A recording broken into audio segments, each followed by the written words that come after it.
Okay, today we're looking at what I call Angry Black Woman. I start with a song. To worship you, I live.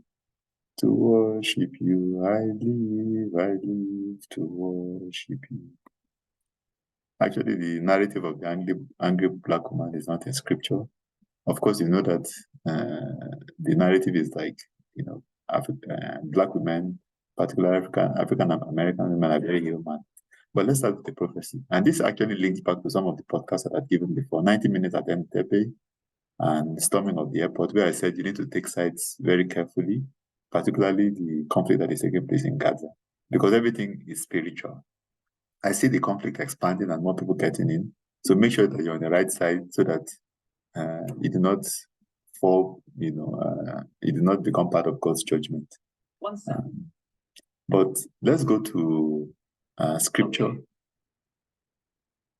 Because you basically have in Numbers chapter 12, verse 1, Miriam and Aaron began to talk against Moses because of his Cushat wife who had married the Cushat. So there's a black woman in scripture, but she was not the angry black woman. She doesn't fit the angry black woman typology. You see Atalia, for instance, was an angry woman, took over the throne, killed off all the heirs to the throne, and wanted to challenge the new king.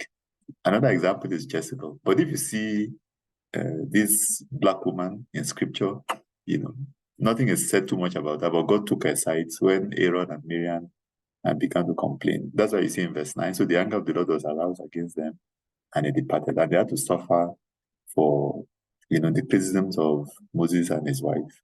So you want God to be the one that is basically fighting your battle. So whether it's in terms of the conflict that is taking place now, or any other battle that you fight, you want to be on the right side so that God can give you the victory.